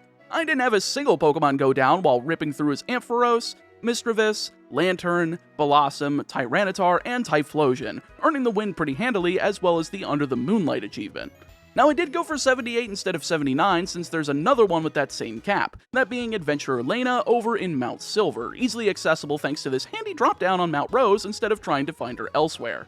Surf takes out Rhydon, Earthquake Fly and Extreme Speed take out Tauros, Lapras eats a Thunder, Rapidash falls to Earthquake, Kangaskhan is walled by Tyranitar, or so I think, as submission hurts like crazy due to the quad weakness, but the recoil does force it down along with Tyranitar at the same time, leaving just Clefable to be cleaned up by Piloswine, netting me the victory and the fellow Adventurer achievement. Next up, Engineer Kensworth in the Goldenrod train station on Mondays, leading Alakazam who goes down to a Dragonite Extreme Speed. Porygon 2 falls to Entei's High Jump Kick, Slowbro to Shadow Ball, and wow, I actually feel bad about taking out his Crobat since the shiny looks far better than the official one, but it goes down to Thunder nonetheless, with Heracross falling to Tyranitar's Body Slam, and Magneton to Earthquake to net me another W and the Magnetic Force achievement. And say, you know who I got a lot of use out of from his features but never thanked him with an ass whooping? That's right, Researcher Grizz, with his Venusaur eating 2 Blizzards from Starmie, Pinsir with a single Flamethrower from Entei, Kingdra with 2 Thunders from Raikou, Dunsparce with a Thunder from Raikou and E-Speed from Dragonite, Mr. Mime with an Earthquake from Dragonite and Surf from Starmie, leaving just young Amber the Aerodactyl to eat a super effective Surf from Starmie, bestowing onto me another win and achievement in the form of Let's Get Wily. Now then, the ace trainer I should have talked to and taken on earlier before I did the Unown Tablet quest, Kat. She'll have to give me that hint in another save file, but here I can at least wipe down her Fortress, Executor, Electrode, Kingler, Steelix, and Persian off the face of the map without a single Pokemon of mine going down, earning the Catfight achievement. Now with the level caps for these achievements jumping from 83 to 90, you'd think that I would go and get my Pokemon to that level, but I think it would be funnier if I tried taking on Shockslayer's Battle Sim challenge without doing so. Despite being in the early 90s and my team in the late 70s, Scizor still manages to go down to 3 Surfs from Starmie, with Tyranitar taking 1 before retaliating with Crunch and going down to 2 Piloswine Earthquakes, as well as taking out Skarmory with 2 Blizzards. This leads to Kingdra, who eats 2 Thunders from Raikou to go down. Out comes his Biggie the Piloswine, and easy cleanup duty for Entei's Flamethrower, leaving just Typhlosion to get Rock Slid to Obsolescence thanks to Entei, KOing and earning the Back to the Battle Sim achievement, with more than 10 levels difference compared to the cap. Awesome. I guess I should take down Burglar Frank over in Goldenrod Underground while I'm on the trainer train, but this guy was intended to go down far earlier, with the exception of course being a level 100 Caterpie in the sea of other team members in the early to mid-level 20s. Crushing him though provides me with the Underground Crackdown achievement. Oh yeah, and I guess after that huge grind I can go back to the Mahogany Bazaar and purchase all 43 items, starting at $584,705 and ending at $462,605, with the Spending Spree achievement unlocked with all of that money. $122,100 is the grand total, so if you plan on doing this set yourself, make sure to set aside some cash for this one. And for one up ahead, but I'm not quite there yet. There's still a few more filler achievements, like heading into the Celadon Mansion just to exclusively mess with this programmer's game to earn the Hackerman achievement, very funny, or better yet, heading to the Cinnabar lab and hitting the alarm below the front desk to mess with this guy so I can earn the Sound the Alarm achievement. Who to fuck with next? Aha! How about this guy in the Goldenrod Cafe? I did have to talk to him in the Kanto Underground on a Monday, but here he's offering me a bribe to say I never saw him, and who am I to deny Underground Arena points? 1,200 points for free along with the You Never Saw Me achievement? I'll take it considering the fact that I'm gonna need 74,000 points to get 2 achievements. God help me when we get there. That's going to take forever. Speaking of, you know what? I think it's time to finally do the grind for the Underground Arena. I'm not sure how many Pokemon I need to bring in with me, but I'm just gonna get my current party to level 100. I'll still have 4 Mons if legendaries are banned since Entei and Raikou won't be around, and it'll be a good balance of typings with no duplicates taking it into account Rock, Dark, Ground, Ice, Water, Psychic, Dragon, and Flying. Not to mention, it'll be very handy for grinding up some cash since, fun fact, the entry fee for each tournament is $3,000, and I'm genuinely worried that max held money isn't gonna even be enough to get me through. I can't worry about that just yet. At the very least, I need to get the team to level 100, get all of their moves taken care of, and give each move APP max from the game quarter to make sure I don't ever run out of a certain move, especially since the Underground Arena doesn't heal you between every fight. Instead, you have to go through every 5 fights before they heal you. Oh yeah, and on top of it, I may as well grab the hidden Poké Doll on this rock in Olivine City to get the Pack It Up achievement. Hey, you thought that was part of the whole Underground Arena thing? Nope, it was just a random thing. Now, the craziest part is that there's 2 ban lists for this. One called the Piggy Tournament, which I imagine is just Shock Slayer's custom format that he enjoys, and doesn't allow for Pokemon like Starmie, or banning legendaries like Entei or Raikou. Well, that's a problem. Though it isn't a problem for the copycat that also resides here, who copies your team in its entirety for a mirror match. Hilariously, it ended up going up completely fine as I took out Starmie with my own, Raikou with Piloswine, Piloswine with Starmie, Entei with a mix of Starmie and Tyranitar, Dragonite with Piloswine, and finally Tyranitar with Entei and its weird ability to get high jump kick to win and earn the duplicitous Duplicia achievement. That is such a weird word. I have never run into it in my life, and I actually had to look up how to pronounce it, which I don't think I've done since I was in middle school. Well, I can't complain about going 6-0 against my own team, but I'm gonna be having to go 4-0 against everyone in the Underground Arena if I want to follow that ban list. So Entei and Raikou go into the box, crank those settings down to the lowest difficulty, because when I did max difficulty, I realized there was no chance I was getting that 100 win streak without a bunch of needless irritation. Then jumped in. Admittedly though, this completely killed any points I was getting from the streaks, as while the difficulty went down and tolerability increased, I was only getting 4 measly points per match, 1 per Pokemon, starting 1,320 points. Sure, it was cool to run into the Macho Man Randy Savage and finally get to face him in battle, pummeling him to a pulp in order to get the "Ooh yeah" achievement, but by the time I challenged Gold's mom as the 100th and final opponent, earning the Arena Master achievement in the process, I checked my point total and it was 2,837. Wow, only 1,517 points increased from 100 battles. That's really not good. Well, quite frankly, after a few more battles that didn't increase the points by much, I think I need to give up and finish all remaining achievements first, and then figure out a strategy later. First up, there's 7 residencies that you can't start in when you select your starting town at the very beginning of the game, and I'm going to need to get all 7 of them in one go without resetting. The first of which is available now that I've done the Arena Master achievement with that 100 win streak, getting the first residency from this lady down here for absolutely free. Sweet. Secondly, Bill's house on Route 24 has a sign that can let me purchase the basement for $10,000, picking me up the visitor's key in the process, which I'll be able to use in a bit. Still going with the residencies, the third is in the particularly the sign in front of the house where you'd get the HM for Surf, costing $60,000. Fourth is another stupid expensive one, this time being where that residency was in the Ace Trainer headquarters for another $60,000. I wish housing was this cheap in real life actually, because at least it would be more affordable. Though frankly, I wish it was even lower.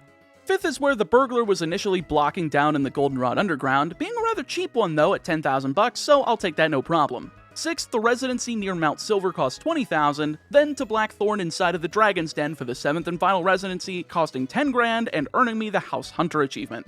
Not too shabby, though it was definitely expensive given I had to drop $170,000 to get all of those. Back to that visitor's key though, the item I got from Bill's house ends up giving me access to the higher levels of Silphco, in which I can get an achievement from catching one of the Porygon here, earning Rogue programs. Oh yeah, yet another random achievement that I had to look up in order to do. There's just a rock that's in the Route 24 cave north of Celadon City. Click it, and it just goes into your inventory. I probably would have found this if I had clicked on it looking for a hidden item, but at least it was easy enough to get the Can't Stop the Rock achievement. Back to Cherry Grove Cave, and one thing I overlooked earlier was Ucine. He's in here meditating in front of a waterfall, and if I do so with him and let the camera pan up, that provides me with the Just Chill Astral Plane Edition achievement. And you know what? While I'm here, the Forge is in the cave and I've got my squad of level 100 Pokemon on me, I should take on Shock Slayer's final team. It's basically just his champion team but up to level 100, so it's easy enough to just go in with a mirror match against his Tyranitar with mine, Earthquaking 3 times to KO and lead to Vaporeon, being damaged by Sandstorm as I bring in Starmie to Thunderbolt it twice to KO. Third out is Electrode, in which I swapped to Peekaboo because I didn't grab Entei or Raikou from the box, bringing in Piloswine after it goes down to Earthquake it to death, eventually doing so to Scizor as well through a bunch of substitutes. Fifth up is Espeon, taking half from an Earthquake before I realize it's going for Psychic, and swap to my Dark-type Tyranitar, finishing it with a Crunch following a Charm, leaving just Skarmory. It takes a few turns to chip it down, but eventually, Starmie's able to come in and use a single Thunderbolt, putting him down for good, winning me the fight, and earning me the Shock Slayer's Final Challenge achievement, providing a Master Ball for just a little guy. Picky's right next to him, and with one flick of the wrist, that's another shiny under my belt, as well as the Mascot achievement in tow. 149 down, 46 to go. It finally feels like I'm getting close to the finish line. There's still a good chunk to finish off in this save file though before I finish off with the Underground Arena, with the Mirror Ball being my next target. By bringing back Moltres to the original spot it resided in Victory Road, it's able to dig up the Mirror Ball, basically a copy ball that lets me copy any trainer's Pokemon and clone it for myself. And I know just the Pokemon. That's right, youngster Joey, your Rattata is mine! And upon returning to the Ace Trainer headquarters, I can retrieve the top percentage Rattata of all top percentage Rattatas to earn the Ace Trainer tech reward. Wonderful! Now into the box you go for a miserable existence, and back to Goldenrod City I go because I need to play some Voltorb Flip. Shockslayer managed to backport this from Heart Gold and Soul Silver, and while I'm pretty decent at it, there was just no way I was going to do anything but use the Voltorb Flip solver on this because I need to get to round 7. The RNG is just a little bit much to try to overcome while doing that many rounds in a row, so I'd rather just have to fight half the battle. The RNG still gave me a ridiculous fight. Even with the solver, there was a problem of some cards were like a 15, 20, 30% chance of being a Voltorb instead of the 2 or 3 point cards, and they blew up in my face, and I kept hitting bomb after bomb. But after about an hour's worth of time spent on it, I was able to get past level 7, get to level 8, back out, and fight Musician Frog. And since his Pokemon are pitifully leveled, I kicked him to the curb to earn the family-friendly alternative achievement. Guess that was intended for much earlier in the adventure, but oh well, that's the curse of being in an open-world game. Sticking around Goldenrod, though, just below on Route 34 is a random-ass patch of grass. Cut it with the sword and regrow it by using the squirt bottle to earn the Daycare Gardener achievement. Why this is here, I could not tell you whatsoever. It's just here. To the north is the National Park, with Doom, one of the Elite Four members, taking a nice break in the area. Unfortunately for you, I need to kick your bum and make you pay for my dinner so I can get the Doomsday Out achievement. Nothing personal, bud. Thanks for the food. Flying on over to Azalea Town, we're not done calling Macho Man Randy Savage just yet because I need the residency here. Reason being is that once I go in the basement, I can head through this door straight into the Slowpoke Well, earning the Azalea Explorer achievement. A pathway that lends itself to, well, if I was going by the achievement icon, Sans from Undertale, but no, it's just Ness from Earthbound. I thought we were at the collective point as a gamer society that no, Sans isn't Ness. I guess I had to be reminded about this horrible theory, a horrible game theory. Fuck you for watching. Unfortunately, I didn't realize that this was supposed to be a battle. I did much earlier, but considering his whole team caps out at level 60 with the shiny Mew, it's a 6-way slaughterhouse to earn me the Bad Time achievement. Looking through the list of achievements I'm still missing... Oh yeah, I guess I never did apply the Unown Tablet to either Magikarp or Gyarados, didn't I? Well, slapping it on here and choosing the Skullkraken set earns me the power of nicknames. Oh, that was easy. What's next? Ruining a Pikachu's day in Pewter City? I know just the thing. You know, I should have grouped this with the other times I was fucking with people. Not quite done with those hidden passages from residencies, though, since there's still one in Cianwood City I need to purchase in order to hit the Whirl Islands, earning the Who Needs Whirlpool achievement for doing so. Big over to Kanto for this one since I need to thief another brick piece off of this X-Rocket's Arcanine so that I can deliver it to this old guy in Vermilion. Turns out this is all he needs to build his house. He was missing exactly 1 brick and couldn't afford it, and in return I get the Oval Charm, earning the Bricklayer achievement. Over in Cinnabar Island for the last hidden entrance, just gotta buy the house here, enter the door in the back, and earn the Cinnabar Explorer achievement for doing so. Heading from Old Cinnabar to New Cinnabar on the weekends, there happens to be an NPC by the name of Mr. Chaos here. Talk to him, get a lemonade, and that's a free achievement in When Life Gives You Lemons. Alright, I think it's about time I finish off those Fibif battles. We already did the ones in Mount Moon, Route 7, and in the Elite Four, so all I've got to go do is take him down in Cinnabar Tunnel on Wednesday, and there's a new area of Mount Silver in which I can challenge him on Thursday, earning the Elite Beats achievement at the start of the battle for unlocking the last music track of the game. Next up is another one of those really cryptic achievements that I would have never discovered if not for this set. Turns out, Lake Tojo is more than just a random extra area to fill out the map. If I end up going there with Ho-Oh as my following Pokemon in a blank spot in my party, I can interact with this shrine and enter a portal that brings me to the Origin Plains. Here, I can pick up an egg for either Entei, Suicune, or Raikou, and obtaining it earns me the Otherworldly Egg achievement. Definitely reminiscent of the Sinjo Ruins event with Arceus in Gen 4 and kinda cool, but I 100% would have never found this myself. Another one I should have remembered earlier is over in the Ruins of Alph. Simply scrolling through the Pokegear hits the unknown radio, earning me the My Radio is Haunted achievement. Gotta love the rapid fire ones like this. Like this one on Route 24, where it turns out there's a house here that has an egg. This egg ends up being a shiny Ditto, which gives me the Oddest Egg achievement. Well shoot, that's kinda nice for breeding shinies, but admittedly I'm very happy I don't have to concern myself with that for this set. Eventually I will get around to getting all of the shinies in Pokemon Crystal, and it's going to be hell. One achievement remains though before I have to go back to the underground arena, and that's over in Goldenrod City. I ended up picking up the blue card from Buena here earlier, but I never did anything with it. Now, though, I just gotta sit here, look at the password on the Pokegear, go on our show, answer the password correctly, and get a point. Rinse and repeat that 29 more times in order to max out the card and get Buena's phone number, and with my persistence earning me the What's Your Password achievement. And that is legitimately every achievement I can get in this mode with the exception of the 2 underground arena item achievements, and of course that stupid missable one that I bungled thanks to the Unown Tablet quest. So I had to look into finding the most efficient way to garner underground arena points, and it seems like they're slim pickings. The best I can muster is hatching an Elekid, teaching it Thunderbolt, Psychic, Ice Punch, and Headbutt, and sending it into the Little Cup mode after pumping it with as many vitamins as possible. From there, it's purely a war of attrition. Putting the fights on max difficulty ends up netting me 21 points per win at base. With it increasing further, I get into the win streak, but it's very hard to keep up with those when there are so many Pokemon that just put Elekid out to pasture. Swinub, Diglett, Larvitar, Rhyhorn, Wooper, Geodude, and Phanpy are all heavy Earthquake users, hence why I have Headbutt to try flinching them once with the 30% chance, as Ice Punch isn't always a guaranteed one-shot. It also doesn't help much for the rock ground types of the world, but there's always the 10% freeze chance of Ice Punch to potentially buy me an extra win. I always dread seeing DJ Fef down here since he's always got the chance of Larvitar, and legitimately every single time I was getting hit with Earthquake and it ends my streak. I just was always sighing every single time I saw him, though sometimes I was blessed with the options like Ghastly, which ends up being a free KO. Shockslayer himself also shows up down here, but he's much worse, considering his entire available team for Little Cup is just of a bunch of different colored Swinubs. Whether it be Piggy, Ganondorf, Weird Grape, or Snowcap, it's usually him taking Elekid down unless I get extremely lucky. Magnemites are also huge walls, notably the red one named Overcharge that can just ruin my day due to all 4 of my move slots not being filled with the likes of either Fire Punch or Cross Chop. I sure would take them as my 5th and 6th moves respectively if I had the option to, but Headbutt's flinching opportunity has been far outweighing the need to out-Steel types, considering 0 others can show up due to being in Little Cup mode.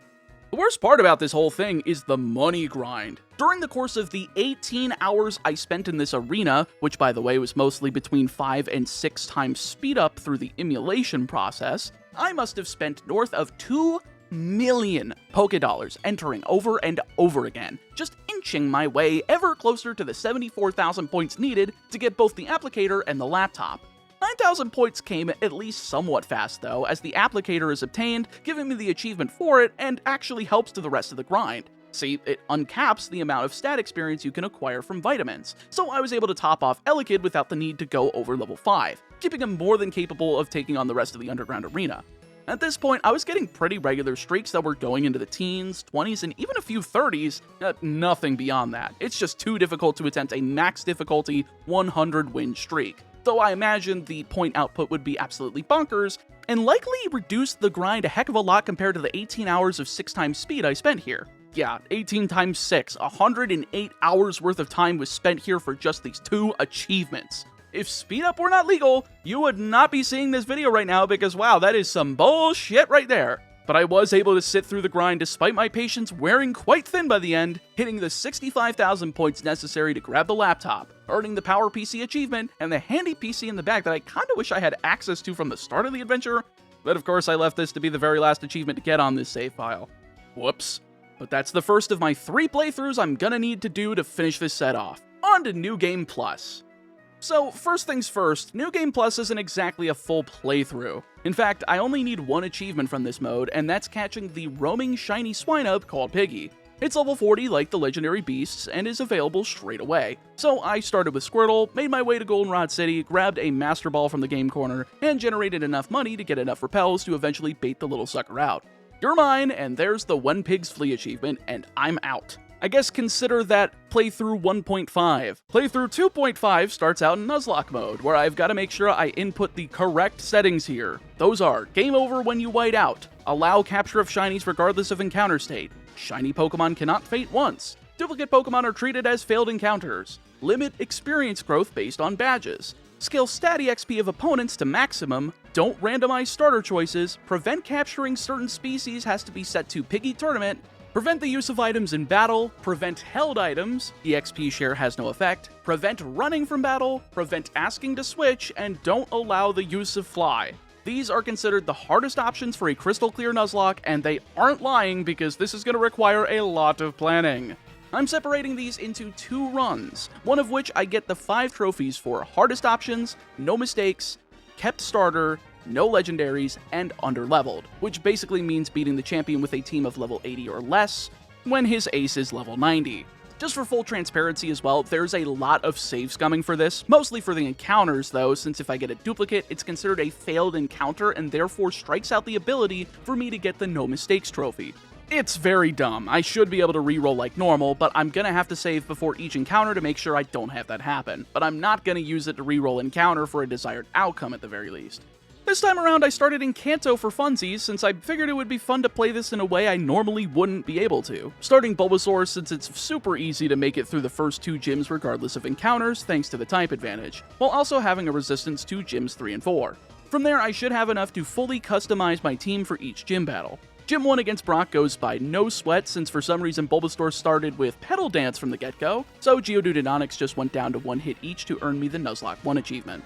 Now, you'd think this would go quickly compared to the rest of the achievements, but no, I gotta do my stat experience training manually. I can't just throw this save file into PK Hex and do it with some math like I would for a monotype hardcore Nuzlocke. Alas, that means about 80% of my playtime is going to be sitting in the game corner, collecting rare candies, and selling them off for money for vitamins, since thankfully, the applicator is automatically applied in Nuzlocke mode. It's expensive to buy that many vitamins, but it's arguably better to do this as early as possible, since every opposing Pokemon already has maximum stat experience due to the hardest options rule set. But for the sake of making this video not go above 2 hours, let's just go over the gym fights. Misty's pretty easily handled by Butterfree at first, since I got access to Grizz's PC once I hit Mount Moon, so I was able to teach it Thunderbolt to take out Psyduck, though Lapras does land a huge blow with Ice Beam. Thankfully, Pikachu can come in and finish it with Thunderbolt, leaving just Wooper to go down to Ivysaur's Petal Dance, as does Staryu to earn me the Cascade Badge and the Nuzlocke 2 achievement. Lieutenant Surge, unsurprisingly, is a slaughterhouse thanks to Diglett's Dig, ripping through Pikachu, Magnemite, Elekid, and Voltorb to win the fight single-handedly, getting the Thunder Badge and the Nuzlocke 3 achievement. Erica is honestly much easier to handle with the power of Butterfree's Ice Beam, along with Spore and Dream Eater. Ice Beam takes care of everything that isn't part poison, and then I can heal off any damage done to Butterfree with Dream Eater after the guaranteed sleep with Spore, taking out Tangela, Weepinbell, Gloom, and finally Skiploom to earn the Rainbow Badge and the Nuzlocke 4 achievement. Also, between these 2 badges, I made sure to battle Cat inside of the Safari Zone to make sure she would show up in the Goldenrod Cafe later. There's no way I'm missing this achievement for a second time. Unsurprisingly though, Janine goes down with no problem, having access to an Alakazam with Psychic will tear through 5 poison types like butter, so I'm able to earn the Soul Badge and the Nuzlocke 5 achievement. I did go out of order for Badge 6, going against Blaine first, but I've got a squad of Lantern, Dugtrio, Quagsire, and Gyarados, and unsurprisingly, Lantern's able to just destroy anything that moves. Surf takes out Slugma and Ponyta, Magmar takes 2 Earthquakes and just doesn't barely take out Quagsire, and this, folks, is why, regardless of what Pokemon I use for super effective damage, if I don't train it for stat experience, it will in fact get very close to death, leaving just Houndoom to go down at 2 of Gyarados' Surfs and a Dugtrio Dig, earning me the Volcano Badge and Nuzlocke 6 achievement.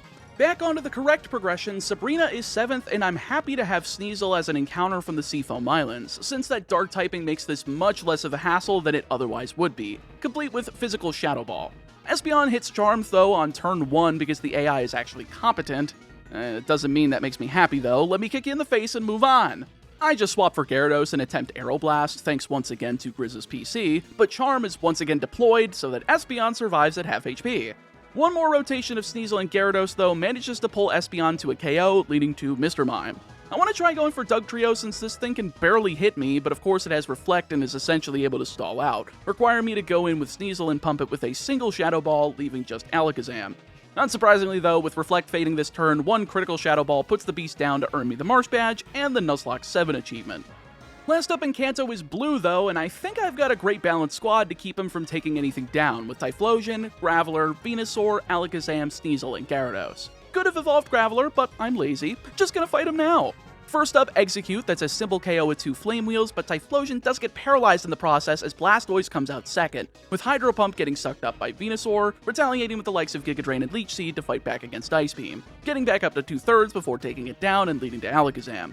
Reflect fades at just the right time as Sneasel comes in for the immunity, taking him down with 2 Shadow Balls through 2 Thunder Punches, leading to Growlithe, who just goes down to 2 Gyarados Surfs, leaving just Pidgeot to get blown out by 2 of Graveler's Rock Throws and Alakazam's Thunder Punch, earning me the fight with a flawless victory and earning the Earth Badge and the Nuzlocke 8 achievement in the process. Only 18 more before this set is finished. Johto's up next after clearing out the remainder of the encounters and items that I could in Kanto, though I'm going out of order since I can't use Fly. Instead, I just took the ship from Vermilion to Olivine to challenge Jasmine for my 9th badge. Typhlosion's Fire Blast rips through her Magneton, though Wartortle is kind of interrupting the situation and forcing me to go for Solar Beam, thankfully not eating a Mirror Coat and KOing before Steelix goes down to Fire Blast, as does the last Magneton. Mineral Badge and Nuzlocke 9 in the bag. 10th is Chuck, and unsurprisingly, Gyarados' Aeroblast and Alakazam's Psychic is more than enough to cut his team into small pieces, running through Primeape, Ursaring, Chuckle the Shuckle thanks to Gyarados' Surf, Machamp with Aeroblast, and finally Poliwrath with 2 Aeroblasts to earn me the Storm Badge and Nuzlocke 10. Now, before she gets to be a bit too powerful, I think Claire is the right target for Gym 11. Alakazam has Ice Punch, as does Typhlosion, Sneasel exists, and Gyarados has access to Blizzard, plus Venusaur is good for Kingdra, so I should be fine. Is what I thought, but oh boy, not being able to use held items to heal off stuff like paralysis is a pain. I end up going 1-for-1 trading Alakazam for her first Dragonair before it's too weak, letting Typhlosion finish off the second as Kingdra comes in, making for the perfect swap to Venusaur to take it down with a variety of Leech Seed and Earthquake, bringing Kingdra low enough to where I could swap Typhlosion back on a Hyper Beam and finish it with Ice Punch before Charizard is out 4th. I kinda didn't expect that Hyper Beam, so I just go out to Charizard, and 2 Surfs from it is more than enough to KO thanks to the crit, leaving just a 3rd Dragonair that eats 2 Aeroblasts for dinner, for me to win the Rising Badge and Nuzlocke 11. Beautiful. I had no interest in fighting 3 Dragonites later on when I can't even one-shot a Dragonair. Then again, it might have gone better because I would have had the Quad Ice weakness and could have evaded paralysis? Who knows? On to Whitney. No legendary to contend with against her, and I think that makes her safest to do as Gym 12, leading Clefable going down to 2 Cross Chops from Sneasel. Miltank joins the club with 3, but that means Sneasel's out of them, so it's out to the newly evolved Golem to start raising hell with Earthquake. But upon seeing Wigglytuff start charging Solar Beam, I know it's time to go out into Typhlosion, eat an attack, and retaliate with Flamethrower, taking a double edge next turn and taking the KO with half HP remaining. Now comes Tauros, and we all know it's trying for Earthquake, so it's out into Gyarados to start Aeroblasting, getting a crit and finishing it off with Surf next turn through 2 Thrashes that bring her into the red. Oh, right, I forgot that Pokemon's gender is determined by the attack DV in Gen 2. Well, that's unfortunate. With the Stantler out 5th, though, it's back to Golem to Karate Chop it, but wowie, Psychic does a lot more than I really expected because it's a neutral move than Karate Chop does as being super effective. I guess that's fine, I can tank it with Alakazam and crumple it to dust with my own Psychic, leaving just Blissey to eat defeat at the hands of Venusaur. Who knew Leech Seed would make Blissey's HP its own worst nightmare? A few physical attacks later, and it's over. Plain Badge and Nuzlocke 12 are in my grasp. Gym 13 is Faulkner in Violet City, and frankly this gym is a joke. I mean, Alakazam's Thunder Punch takes out Pidgeot, Gligar falls to Ice Punch, Dodrio to 2 Thunder Punches, same to Fearow, Skarmory to Fire Punch, and Flamethrower from Typhlosion, leaving just Zapdos to be eaten by Golem's Rock Throw, giving me the Zephyr Badge and Nuzlocke 13. 3 more badges remain, and I can just taste the finish line. Unsurprising that even as Gym 14, Bugsy is still a pushover. Butterfree falls to Sneasel's Rock Slide, Beedrill to 2 of Golem's Earthquakes, Scizor to Typhlosion's Flamethrower, Leech Seed and Giga Drain with Venusaur takes out Sudowoodo, along with Heracross thanks to Leech Seed and Sludge Bomb, leaving just Pinsir to eat an Aeroblast crit from Gyarados. That's the Hive Badge and Nuzlocke 14 achievement. All that remains is Morty and Price. These 2 are probably the most dangerous, so it makes sense to grind up some different team members. Of course, for Morty, it makes sense to bring in the previously half-trained Dugtrio and Quagsire in for the ground typings, Sneasel with the dark typing against Gengar and Misdreavus, Golem covers that ground typing as well for Rock for Ho-Oh, and Alakazam is just fast and covers the special side, countering pretty much everything but Misdreavus.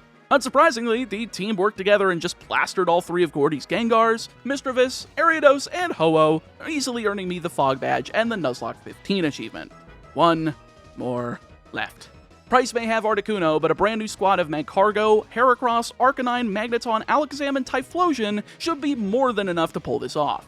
Sneasel's out with Flamethrower from Magcargo, Cross Chop and 2 Karate Chops from Heracross are plenty enough to take out Piloswine through a healing item, baiting out Articuno so that Magcargo can come back in and crush it with Rock Slide. Surprisingly though, it didn't go down with one of them. In fact, it managed to freeze Magcargo with Blizzard. I repeat, Articuno is powerful enough to completely freeze a Pokemon whose internal body temperature can reach 18,000 degrees Fahrenheit. Whatever, I guess. Typhlosion, kill him. Kill him now. Cloyster falls to Solar Beam after nearly KOing Typhlosion since I'm dumb, but that leaves Alakazam to come in, dodge a Hydro Pump from Lapras, and barrage it with triple Thunder Punch, barely surviving with 1 turn remaining from Parasong, so I'm forced to swap out on Dugong and into Magneton, hitting Spark, Zap Cannon after a rest, and 1 more Spark to finish it off, winning the Glacier Badge and finally getting that Nuzlocke 16 achievement. 10 remain. And instead of seeing gold this time around, it's red on top of Mount Silver, and I've got to take him down before I take on the Elite Four, oddly enough.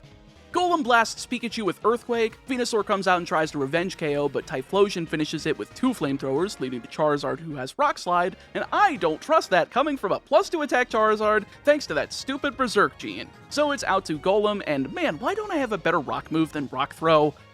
Regardless, it still does the job, so I can't complain, but 2-shotting is worse than 1-shotting, leading to Blastoise.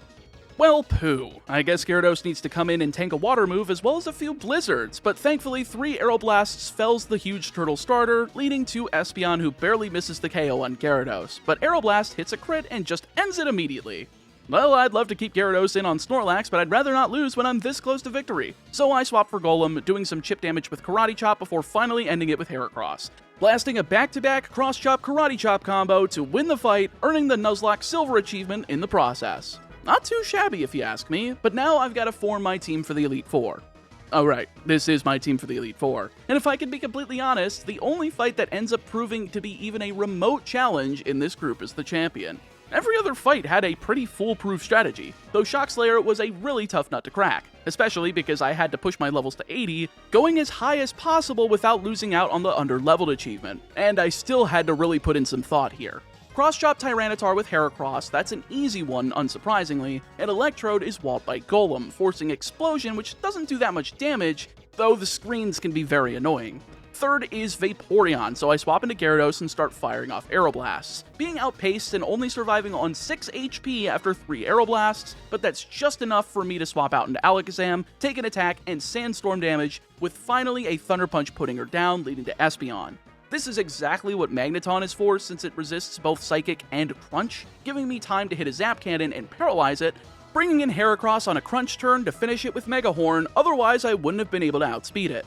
Fifth is Skarmory, and all I've got to do is soften it up a little with Golem's remaining HP, finally bringing in Typhlosion to finish it in the follow-up Scizor with Flamethrower, KOing in triumphant fashion, and entering this team into the Hall of Fame. This triggers Piggy once again, but that's a Cross Chop and free KO for Heracross. And upon entering the Hall of Fame, I've earned Nuzlocke Gold for entering, as well as the No Mistakes, Kept Starter, No Legendaries, Underleveled, and Hardest Options Nuzlocke achievements, missing only a single trophy for Little Cup.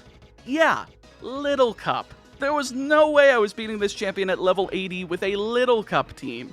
Even if it was stuff like Elekid, Scyther, Chansey, Porygon, the general all-stars of GSC Little Cup, but I could probably do it at level 100. But beforehand, of course, I did end up completing the last 2 achievements needed on this save file. Those being first the Hidden Treasure, where I can finally get the hint from Cat on the rooftop sale in the Goldenrod department store, eventually leading me to the Ancient Pickaxe and Rock Tunnel, earning me the Dig Deep achievement.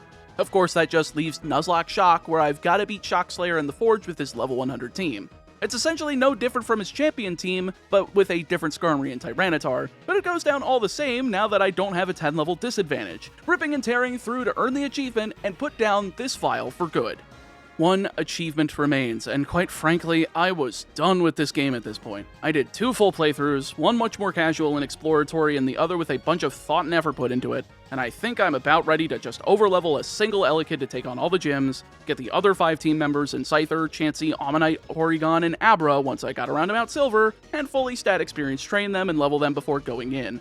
Boom, bam, blip, blop, kablooey, that's the championship, that's the Little Cup only Nuzlocke achievement, I'm done with Pokemon Crystal Clear. By the way, that champion fight was way easier despite using Little Cup Pokemon. The 20 level difference definitely made a difference. Who knew? I am exhausted. This was the longest video I have ever made. And frankly, after the 250-ish hours of work that went into making this video, I could stand to take a nap.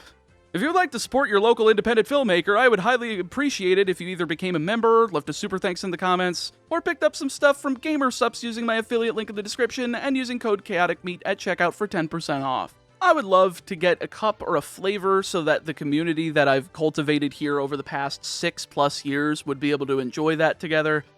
But I'm gonna need your support for that. Last but not least, I'm gonna be streaming more of these challenges over on Twitch. Recently, I did a Dark Souls blind playthrough along with my buddy Jason Graves. That was very fun, but I'm planning on doing more of these Retro Achievements videos and getting all of the footage while actually being on stream and talking to you guys. I've been a bit lonely as of recently, and I figured, you know what's gonna be able to help cure that? Talking to folks and hopefully laughing about a couple of fun things. So, I hope you guys stay safe, stay healthy, and I'm gonna see you next time.